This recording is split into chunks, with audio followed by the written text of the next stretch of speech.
Bonjour à toutes et à tous, je me présente, Laurent Cuquel, je suis le directeur adjoint du campus Vert d'Azur, qui est situé à Antibes, et j'ai en charge un centre qui s'appelle le CFPPA, pour Centre de formation professionnelle et de promotion agricole, qui est en charge sur Antibes de préparer les apprentis et les demandeurs d'emploi et les professionnels du paysage, de l'horticulture, de la production agricole à leur reconversion professionnelle ou à leur formation. Voilà. Alors, aujourd'hui, la présentation que je vais vous faire, elle concerne bien l'apprentissage, elle concerne les métiers et les formations que nous proposons sur l'établissement. Je vous présenterai brièvement l'ensemble d'abord du site, les filières de formation que nous proposons, et je me propose de répondre à vos questions. Donc, vous pouvez poser les questions via le chat, et on reprendra l'ensemble de vos questions une fois que j'aurai terminé la rapide présentation. Et bien évidemment, ce qui est important, c'est que vous ne repartiez pas sans avoir de réponse à vos questions. On prendra le temps de reprendre peut-être un certain nombre d'éléments que vous n'avez pas bien vus ou qui n'ont pas été présentés dans le cadre de la présentation. On va basculer sur une présentation de l'établissement d'une manière géographique. Donc, on est sur une vue à 360 degrés de l'établissement. Donc, pour ceux et celles qui connaissent Antibes, nous sommes situés sur le quartier de la Fontaine, en fait en plein cœur de ville d'Antibes. Alors, il faut savoir que à la création de l'établissement en 1891, tout ce quartier-là était la campagne, avec des champs et des productions agricoles et horticoles. Aujourd'hui, le paysage et l'environnement de l'établissement ont bien changé, mais l'établissement, lui, reste sur son même périmètre. Nous sommes sur un espace de 9 hectares et demi, complètement dédié à la formation dans les domaines que j'ai cités tout à l'heure.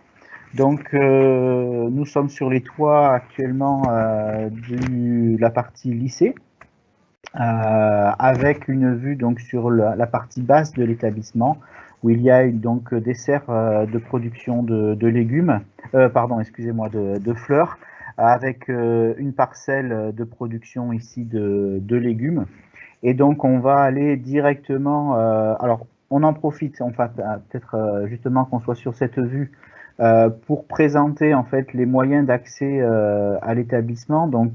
Pour les apprentis, alors nous avons ici un internat sur cette partie-là, c'est un internat pour les gens qui viennent de loin pour la semaine. Sinon, pour les gens qui viennent tous les jours, par les moyens, la gare est assez proche, 1,6 km. Les jeunes, ils mettent en moyenne à pied, ils mettent 20 minutes pour venir. Il y a aussi un arrêt de bus qui est vraiment à l'entrée de l'établissement. Voilà. Il y a un parking plutôt pour l'entrée côté lycée qui est ici. Et sinon, nous nous retrouvons, on tourne au sein de l'établissement sur la partie CFPPA, c'est ce que je vous disais. Et vous voyez, il y a aussi une entrée ici côté chemin des morts avec un parking pour les apprentis à ce niveau-là. Sur la présentation, avant de rentrer sur la partie CFPPA, vous pouvez voir des espaces en fait qui sont complètement dédiés à la formation et à la production pour l'exploitation. Et tout l'ensemble de ce site sur la partie espace vert a été aménagé par les générations successives, aménagé, entretenu au quotidien par les jeunes qui se sont succédés sur l'établissement. Alors, quelques mots du CFPPA. On arrive là sur l'accueil du CFPPA, l'entrée.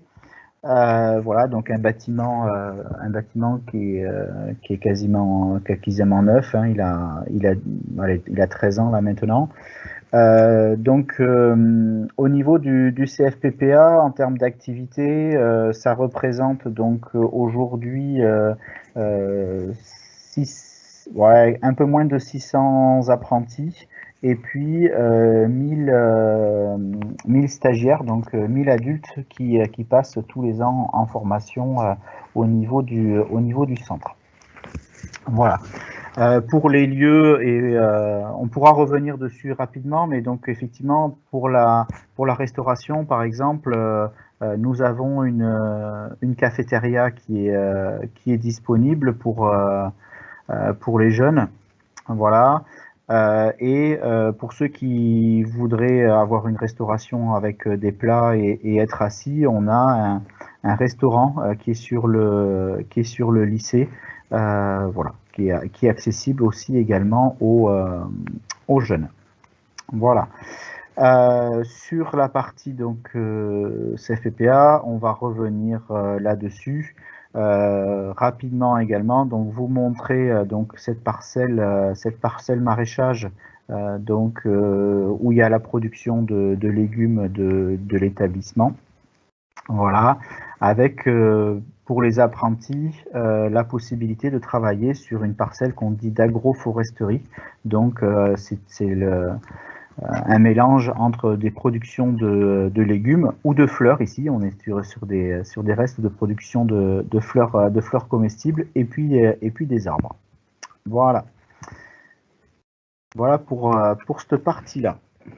Alors, ce que je vous propose, c'est de rentrer un petit peu sur la partie présentation des formations et des cartes de formation. Alors, je vais revenir donc en fait sur le site internet du CFPPA, enfin du campus, voilà, où vous allez pouvoir retrouver, si vous y allez, donc la visite virtuelle du campus. C'est l'endroit où on était là tout à l'heure pour pouvoir explorer encore de manière un peu plus importante l'établissement. Je crois que c'est important aujourd'hui où effectivement il y a un petit peu de confinement, de pouvoir avoir cette vue de l'établissement et pouvoir vous représenter éventuellement à l'intérieur. Alors, ce qu'on va pouvoir vous présenter, ce sont finalement, alors vous allez pouvoir le voir sur l'établissement, les filières de formation. Donc les filières de formation de l'établissement, le gros de l'activité de l'établissement, c'est sur la filière paysage. Et donc en apprentissage, on va en fait depuis le poste 3e jusqu'à des formations post BTS. Voilà. Donc il y en a pour tous les niveaux et j'ai envie de dire toutes les envies de spécialisation. Donc sur la partie apprentissage, il y a une formation de CAP, il y a tout un cursus de bac professionnel. Voilà, tout ça, c'est disponible en apprentissage, hein. Il y a un brevet professionnel aménagement paysager, donc qui est l'équivalent en termes de niveau du bac professionnel, mais qui a une fonction et un intérêt essentiellement autour de la pratique professionnelle qui est plus importante que sur le bac pro, avec un petit peu moins de matière, on va dire, dite générale. Voilà, donc généralement le BP est pour des fins d'études de ce cycle, voilà, le bac pro et permet plus facilement l'entrée en BTS.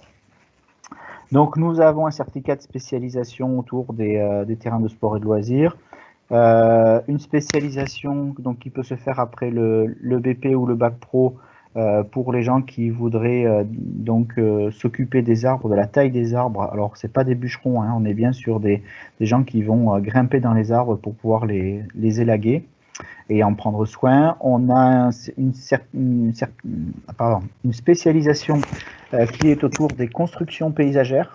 Donc là, ça va être effectivement tout l'aménagement des espaces, plutôt, on va dire, les routes, les bordures, les escaliers, tous ces éléments de maçonnerie qui sont autour du paysage. Nous avons une formation, un BTS, aménagement paysager, et une spécialisation collaborateur du concepteur paysagiste. Donc là, ce sont des gens qui, après le BTS, souhaitent travailler en bureau d'études et donc travailler un petit peu plus la partie bureau d'études de leurs compétences. Voilà. N'hésitez pas à poser les questions, je reviendrai dessus après. Donc les métiers du paysage, voilà, on est bien sur l'entretien des espaces verts, leur mise en œuvre, voilà, et ce qui est important, c'est qu'on travaille sur du végétal. Aujourd'hui, c'est essentiel. Si on n'est pas attiré par les végétaux, on fait potentiellement un autre métier. Voilà. Alors, ensuite, après, on va être sur une deuxième filière qui est, pour nous, on dit 100% végétale, qui correspond en fait à la production des plantes, des fleurs. Donc, on va être aussi bien sur du maraîchage, mais également les plants de fleurs que éventuellement les paysagistes et les jardiniers vont mettre en scène dans les jardins. Voilà.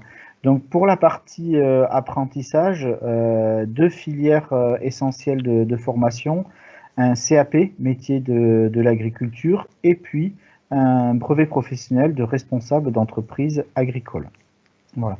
La différence entre les deux niveaux, c'est que pour le CAP, on est sur des ouvriers exécutants, et pour le brevet professionnel, on est pour des chefs d'équipe ou des responsables d'entreprise. Voilà. Donc c'est en lien, toutes nos formations sont en lien avec celles du lycée, et on peut basculer de la partie formation initiale scolaire vers l'apprentissage à tout moment. Sur la partie, on va dire sciences et environnement de l'établissement, au niveau de l'apprentissage, on va retrouver une formation autour des métiers de l'eau, donc qui s'appelle le BTS Gémeaux, donc gestion et maîtrise de l'eau. Donc vont venir dans cette formation des gens qui vont travailler, ce sont des techniciens des réseaux, donc soit pour alimenter des entreprises en eau, soit faire de la captation, travailler sur l'extraction et la distribution de l'eau, ou alors troisième type d'activité, c'est le traitement de l'eau. Voilà. Nous avons également une formation que l'on met autour des sciences et de l'environnement, alors qui n'est pas gérée par l'établissement directement, qui est gérée par les collègues de Marseille, qui s'appelle auxiliaire spécialisé vétérinaire. Donc en fait, nous louons une salle, on travaille en collaboration, et donc on a un groupe, ça fait depuis l'année dernière, un groupe d'ASV qui est sur l'établissement. Voilà. Ces formations-là s'obtiennent après un bac, n'importe quel bac. Voilà. Dernière filière de formation de l'établissement, donc ce sont les sports équestres. Et donc, alors nous n'avons pas de chevaux sur le site. Nous travaillons en collaboration avec le club hippique de Nice, mais donc les formateurs sont du CFPPA et les cours théoriques se passent au CFPPA. Il n'y a que la pratique qui se fait sur le club hippique de Nice. Et donc là, nous allons trouver 3 formations. Une formation de CAP palefrenier soigneur, donc ce sont les gens qui s'occupent des chevaux. Nous allons trouver une formation d'animateur d'équitation, donc les animateurs d'équitation travaillent dans les centres équestres, s'occupent des chevaux, mais commencent à avoir la possibilité d'animer et donc d'accueillir du public et de commencer à former les clients des centres équestres, les utilisateurs des centres équestres, voilà, autour de petites animations. Et ensuite, après, nous avons la formation BPGEPS, donc autour de l'animation sur du cheval, où donc là, ce sont des gens qui vont être qualifiés, certifiés comme responsables de l'animation, et ce sont les responsables pédagogiques des centres équestres autour de l'animation. Voilà pour la présentation des filières de formation. Rapidement, vous allez pouvoir trouver aussi donc sur le site internet, je vous invite à aller le voir, ce qu'on appelle nous donc une lettre d'information qui va vous permettre de découvrir en fait, hop, je vais cliquer plutôt là-dessus. C'est un résumé des différentes activités que les jeunes sont amenés à réaliser, à vivre au sein de notre établissement. Voilà, donc vous aurez l'occasion, si vous le souhaitez, de pouvoir participer et découvrir ces activités. Voilà, alors moi ce que je vous propose, désormais, si je vais quitter cette partie-là pour aller regarder s'il y a des réponses, en sachant que voilà, on va être sur des éléments le plus exhaustif possible, c'est-à-dire que voilà, je vais répondre à un maximum de questions, mais il y aura la possibilité d'avoir des entretiens individuels et de pouvoir rencontrer, alors j'espère le plus rapidement possible, de visu les jeunes et les personnes qui travaillent dans l'établissement, que ce soit au lycée ou au CFPPA, pour vous présenter un peu plus précisément les différentes formations. Alors, est-ce qu'il y a aujourd'hui, à ce moment-là, des questions ? Alors, Léa, le cadre est superbe, merci pour la présentation. Donc effectivement, Léa, c'est vraiment très très agréable de pouvoir travailler sur ce site. Les jeunes en sont très contents. C'est la première des choses qu'ils disent. Voilà.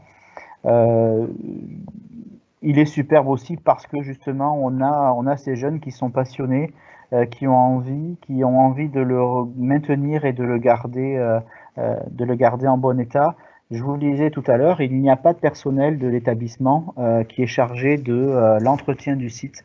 Tout le site est entretenu par les élèves et les apprentis, filles et garçons qui travaillent ici.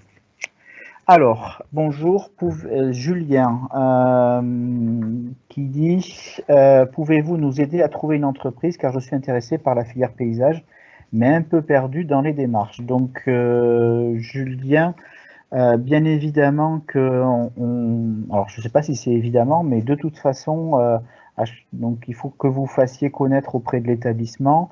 On vous aidera, on vous donnera des contacts et on vous donnera les clés pour aller vers les entreprises. Donc, nous allons participer à organiser un job dating pour tous les candidats. Donc, comment se passe le processus de sélection? Je profite de cette question pour le préciser. Donc, en fait, vous allez sur le site internet de l'établissement.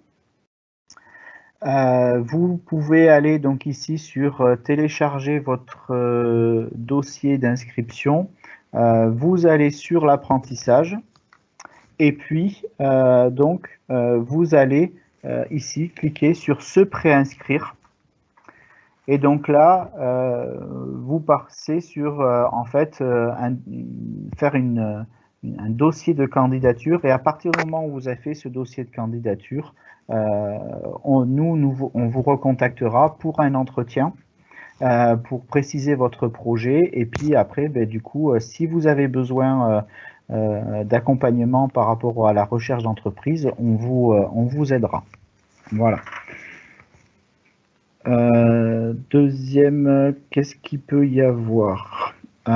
N'hésitez pas à commenter si voilà, vous voulez d'autres questions. Donc Kamel, je suis en 3e et je voudrais me tourner vers une formation jardinerie. Quel diplôme dois-je préparer?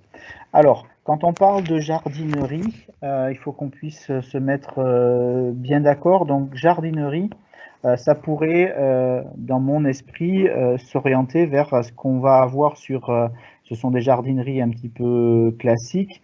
Donc si on va sur donc la vue du campus, sur l'exploitation, donc on est sur un travail de vente du coup sur les les serres. Donc ce travail-là, effectivement, nécessite le mieux. Alors, en fonction de votre niveau, il y a plusieurs voies possibles. Donc, soit nous sommes, je vais reprendre la fiche 100% végétale.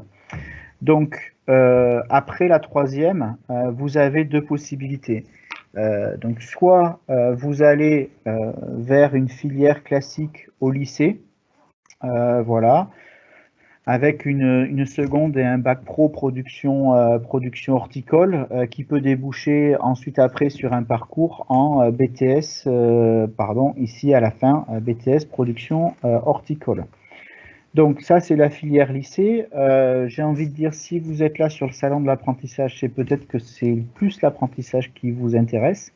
Et donc, si vous voulez entrer par la voie de l'apprentissage, ce que nous proposons sur Antibes, c'est le CAP métier de l'agriculture et éventuellement donc un brevet professionnel responsable d'entreprise agricole. Donc, en sachant que les jardineries, donc les espaces de vente que les grandes enseignes de jardinerie, il y a deux facettes au métier. Il y a le côté connaissance du végétal et entretien des végétaux, des fleurs et des plantes qui sont vendues dans sa jardinerie. Mais il ne faut pas oublier que c'est un espace de vente. Et donc forcément, il faudra que vous acquériez, que vous ayez des compétences spécifiques liées à la vente. Donc ça sera des choses qu'il faudra compléter dans votre parcours. Ensuite, qui est-ce qu'on a? Donc Julien, je pense que j'ai répondu. Trouver une entreprise. Alors, quelles sont les formations porteuses? Alors, j'ai envie de dire qu'aujourd'hui, et c'est ça qui est intéressant, c'est que l'ensemble des formations sont porteuses d'emploi. Donc, nous avons à la fois les entreprises, tout ce qui concerne donc le paysage. Il faut savoir que il faudra toujours des gens pour tailler, entretenir les jardins. Les jardins, il y en a de plus en plus en ville, plein d'espaces. Et c'est un métier qui est très technique et qui ne pourra pas être remplacé par des robots. Voilà, donc il faudra toujours des gens. Les végétaux, ils vont tout le temps continuer, qu'il y ait du Covid ou pas de Covid, les plantes, ça pousse. Et donc il faudra toujours des gens pour entretenir ces espaces. Donc toute la partie, on va dire paysage, tout le secteur du paysage est un métier d'avenir. Sur les productions végétales, aujourd'hui, effectivement, on va retrouver on a un renouveau des métiers et de l'apprentissage dans la production des végétaux. Alors, sur les deux côtés, essentiellement aujourd'hui sur le côté maraîchage, il faut savoir que la production de végétaux locaux en agriculture biologique est en plein essor. Voilà. Aujourd'hui, on ne produit pas assez sur le département pour nourrir les gens. On est obligé de faire venir des végétaux d'autres départements. Donc aujourd'hui, c'est important et les producteurs ils se développent. Il ne faut pas oublier non plus qu'il y a une autre partie, c'est que la loi aujourd'hui oblige les collectivités locales à s'approvisionner, donc dans tous les restaurants, à la fois des écoles, des collèges, des lycées, à se fournir en végétaux et en produits animaux qui sont le plus proches possible et également en lien avec l'agriculture biologique. Donc aujourd'hui, il y a un appel d'air, on va dire, sur la présentation, sur la production de végétaux locaux et en agriculture biologique. Donc, cette partie-là aujourd'hui est en train de se développer. On a quasiment doublé les effectifs en CAP métier de l'agriculture sur les deux dernières années. Voilà. Sur la partie centre équestre, j'ai envie de dire que c'est aussi, on On a augmenté de 50% les effectifs cette année. Les animaux, il faut tout le temps il faut tout le temps les alimenter, s'en occuper. Il y a de la demande. On est dans une région touristique où les gens sont aussi là avec des loisirs, donc il y a du débouché sur ces filières. Voilà. Alors, donc j'espère que j'ai répondu, Paul, à votre question. La question finalement la plus... Alors, j'ai pas parlé des métiers de l'eau, mais qui également, aujourd'hui, la problématique de l'eau est essentielle en territoire en Méditerranée. Et pas qu'en Méditerranée, mais c'est très très important. Donc là aussi, il y a du recrutement. Ce qui est important, c'est peut-être vous de voir finalement qu'est-ce que vous avez envie de faire, dans quel secteur vous êtes aussi éventuellement à l'aise. C'est pas la même chose que de travailler dans des serres ou sur de la production de plantes que de travailler dans les jardins et aménager ces jardins. Voilà. Si je restais sur la partie végétale, c'est deux environnements de travail qui sont différents. Et donc, ce qui est surtout intéressant, c'est de savoir, vous, qu'est-ce que vous avez envie de faire. Et là, on pourra vous accompagner sur un entretien pour savoir un petit peu plus sur votre projet. John qui pose la question: bonjour, pour la formation équestre, est-on obligé de suivre la pratique en centre équestre de Nice ou peut-on choisir un? Alors c'est peut-être un autre. Alors, nous sommes sur la formation par apprentissage. Donc, sur quasiment toutes nos formations, on va dire que notamment sur un CAP, il n'y a qu'un quart de formation qui est en centre de formation, donc au CFEPA. Les trois quarts de la vie de l'apprenti, donc du salarié, se fait en entreprise. Et donc là, en fait, c'est à vous de conclure un contrat d'apprentissage, un contrat donc de salarié apprenti, avec le centre équestre qui vous convient. Voilà, soit qui est proche de chez vous, ou alors avec lequel vous avez des affinités, et donc vous passerez les trois quarts du temps de votre vie d'apprenti dans ce centre équestre. Par contre, effectivement, toute la partie théorique et pratique qui est liée au CFPPA se fait au niveau du centre équestre de Nice. Voilà. Alors, y a-t-il une solution d'internat pour les élèves qui viennent de loin? Donc, alors, je vais repartir sur la vue du campus pour aller vous présenter l'internat. Voilà. Donc oui, nous avons un internat avec des chambres. Alors là, on a pris la photo à un moment donné où il n'y avait plus d'apprenants. Donc, ce sont des chambres et c'est des chambres là sur la partie lycée. Donc, au niveau du CFPA, nous avons tout un étage qui est dédié aux apprentis. Voilà, donc d'un côté, il y a la vue mer et de l'autre côté, c'est la vue plutôt sur les terrains de l'exploitation. Donc oui, pour vous répondre à votre question, il y a un internat. Alors, hop, sur la vue du campus. Donc c'est fréquent, hein. On a 40 places d'internat, on va sûrement en prendre plus pour l'année prochaine. Donc voilà, les jeunes arrivent par leurs propres moyens. Donc il y a le train et le bus le lundi matin et ils repartent le vendredi à midi. Voilà.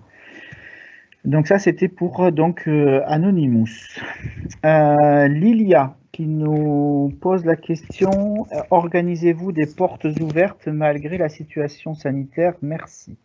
Alors, oui, nous organisons des portes ouvertes. Donc, là, je vais revenir également sur la présentation. La journée porte ouverte, on va dire officielle, c'est le 20 mars. Le 20 mars, on sera encore sur du virtuel. Donc, il y aura ce type de présentation de l'établissement, mais par contre, il y aura des rendez-vous individuels qui pourront être organisés donc en visioconférence. Voilà, vous pourrez aller sur le site internet de l'établissement, on vous donnera tous les codes.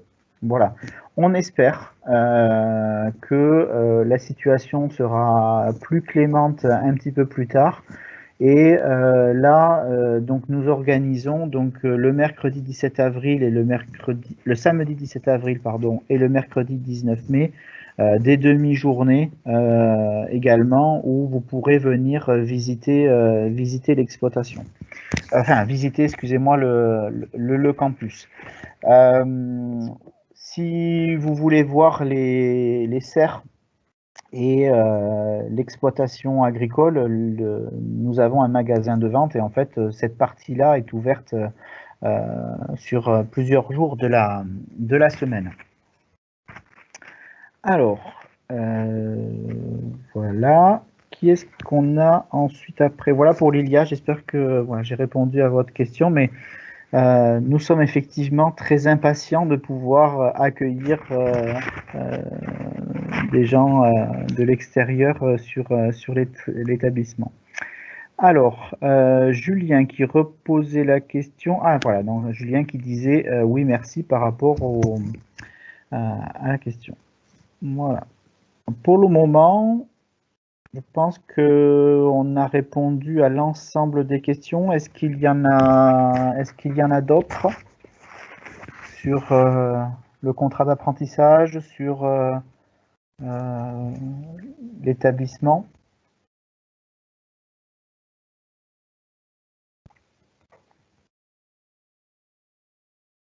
Est-ce que vous voulez revoir quelque chose en particulier?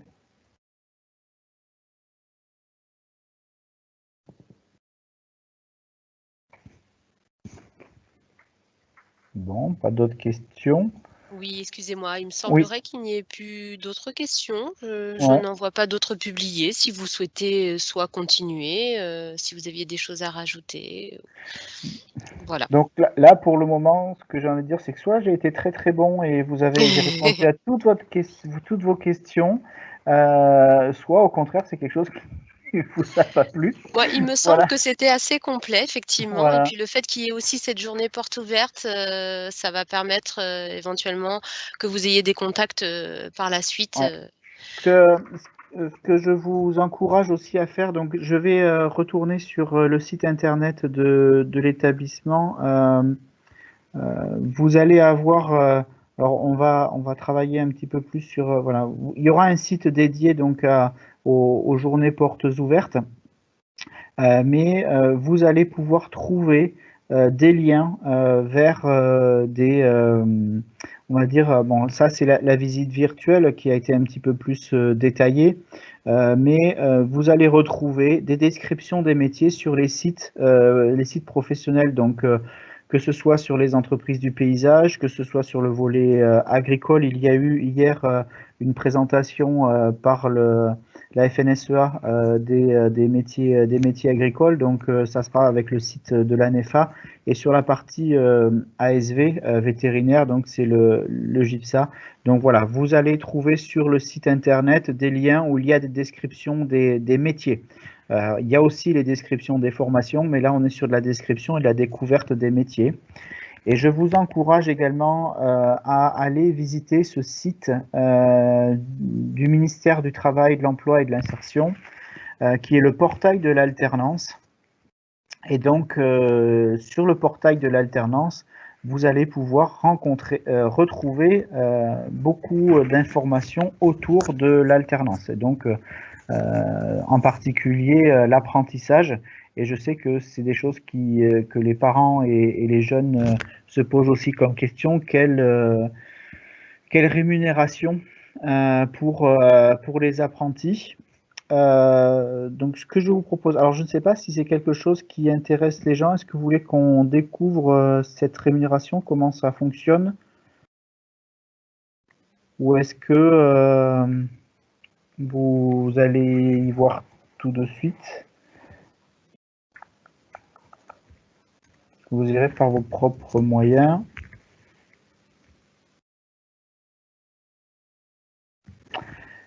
Alors, ce que je vous propose, c'est que je le fasse quand même, puisque la vidéo est enregistrée et ça pourra servir éventuellement aux personnes qui le verront en différé. Alors, Excusez-moi de vous couper, oui, effectivement, vous avez une question à savoir, ah, Théo ah, voudrait savoir combien, il peut être rémunéré pendant, ben voilà, Théo. voilà, on a Alors, très Théo qui bien, pose une merci question. Théo, vous me le livrez. Alors, Théo, alors, j'ai pas votre âge et le niveau de formation, mais je vous fais la démonstration pour pouvoir retrouver donc sur ce site les rémunérations. Donc, en fait, la première des questions, donc, on va vous demander si vous êtes un employeur ou si vous êtes un alternant. Donc là, vous allez aller, je suis un alternant. Est-ce que vous voulez faire de l'apprentissage ou un contrat de professionnalisation? Donc, vous allez cliquer sur contrat d'apprentissage. Vous allez choisir quel est le niveau visé. Donc là, ben, on va choisir un niveau CAP. Voilà, vous êtes sortant de troisième, vous voulez faire un CAP. On choisit donc le CAP. Le CAP, généralement, se fait en 2 ans. Voilà. Et on va imaginer une signature de contrat au 1er juillet. Voilà. Vous avez décidé, votre entreprise, elle veut vous embaucher dès le 1er juillet. Voilà. Donc, on va commencer la simulation. Sur la deuxième date, on va vous demander quelle est votre date de naissance. Donc, on va imaginer qu'aujourd'hui, c'est votre anniversaire. Donc, en fait, vous êtes né le 18 février 2006, vous avez 15 ans. Voilà. Et donc, dans quelle région ce contrat va-t-il s'exécuter? Vous allez sur Provence-Alpes-Côte d'Azur et connaissez-vous l'entreprise? Aujourd'hui, on peut estimer que, par exemple, vous ne connaissez pas l'entreprise. Et donc, vous allez pouvoir terminer votre simulation. Donc là, vous allez avoir le récapitulatif de ce que vous avez donné. Et donc, en première année, en salaire brut mensuel, vous allez toucher 420 euros. Donc voilà, donc ce qui fera 5 037 euros à l'année. Ça, c'est pour la première année de contrat. Et la deuxième année, vous allez passer de 420 à 606 euros par mois avec donc un salaire brut annuel de 7 275 euros. Voilà. Alors ensuite, par exemple, si au lieu d'aller en CAP après la troisième, vous décidez d'aller sur un bac professionnel. Donc là, du coup, la durée du contrat, elle sera plus de 2 ans, mais elle sera sur 3 ans. Le contrat, on imagine qu'il est sur la même date. Votre date de naissance, c'est toujours votre anniversaire. Donc, vous êtes né en février 2006, le 18 février 2006. Voilà. Donc, on maintient, hop, que ça va se passer et que vous ne connaissez pas l'entreprise. Et donc là, vous allez démarrer votre contrat d'apprentissage, pareil, à 420 euros la première année. La deuxième année, pareil, 606 euros. Mais là, par contre, la troisième année, vous allez monter à 855 euros à l'année. Voilà pour les simulations. Ensuite, après, pour ceux qui veulent aller éventuellement découvrir pour des BTS, etc., je vous invite à aller sur ce simulateur qui est mis à jour en permanence et qui vous permet de finalement d'avoir l'ensemble des informations. Voilà. Alors, du coup, Théo, voilà, c'était pour un CAP. J'espère que ça a pu répondre à votre question. Voilà. Alors, en sachant que ce sont des rémunérations planchers, il y existe des conventions collectives où il y a une rémunération qui est plus importante et cette rémunération, par exemple, ne prend pas compte, ne tient pas compte, par exemple, dans le domaine du paysage, il y a des primes de panier. Donc, en fait, vous pouvez être payé de manière supplémentaire pour les repas. Voilà, donc ça, ce sont, on va dire, les sommes sommes légales, minimales légales, rien n'empêche une entreprise de payer un peu plus, ou alors d'appliquer la convention collective et donc d'avoir des rémunérations qui sont liées au panier. Mais ça, c'est pas vrai dans toutes les conventions, c'est pas uniforme sur les métiers. Voilà. Est-ce qu'il y a d'autres questions? On a 2 questions d'Enzo. Hop là. Ah oui, je descends pas assez. Alors, on peut changer d'entreprise en cours de notre formation. Donc oui. Donc du coup, voilà, il y avait Enzo, il posait 2 questions. Peut-on changer d'entreprise en cours de formation? Et est-ce que l'entreprise peut nous payer en supplément? Donc bien évidemment, l'entreprise a droit à vous payer. Maintenant, voilà, c'est de la négociation. C'est pas toujours évident de ce côté-là. Alors, l'autre question d'Enzo, je la vois plus. Elle est dans publier. Ah oui, voilà, elle est Peut-on passée dans changer en publier. cours de formation? Alors, Voilà, voilà. tout à fait. Effectivement, la vie d'un contrat d'apprentissage, c'est un contrat de salarié. Et comme tout contrat salarié, à un moment donné, soit du côté de l'entreprise, soit du côté du salarié, il se peut qu'on ait envie de l'entreprise, ça peut ne pas convenir. C'est dans cette histoire-là, il y a les 2 parties et à un moment donné, il peut y avoir ce qu'on appelle une rupture de contrat d'apprentissage. Alors, il faut savoir que donc vous pouvez changer d'entreprise. Dans ces cas-là, il y a une procédure à suivre et bien évidemment, il faut prévenir l'entreprise et il y a des délais pour pouvoir faire cette rupture de contrat. Il se peut que l'entreprise aussi décide de ne pas poursuivre avec vous pour diverses raisons. Et donc, ce qui se passe, c'est que donc il y a une partie qui est liée à la rupture du contrat, la gestion du contrat. Donc ça, c'est à faire avec l'entreprise. Il y a toute une procédure administrative. Mais à côté de ça, au niveau du centre de formation, il y a des dispositifs pour vous maintenir en formation. C'est-à-dire qu'on vous accompagne, donc vous ne serez plus rémunéré, mais par contre, vous avez le droit de continuer votre formation et nous, on vous accompagne jusqu'à ce que vous puissiez en retrouver une. Voilà. Donc ça c'est important. On peut vous accompagner aussi pour aller faire des stages en entreprise, pour essayer d'autres entreprises. Donc voilà. Donc oui, il y a le droit. Et nous, on vous accompagne de manière à ce qu'il n'y ait pas de perte et on va dire de rupture dans votre parcours de formation. Voilà, il y a cet accompagnement-là.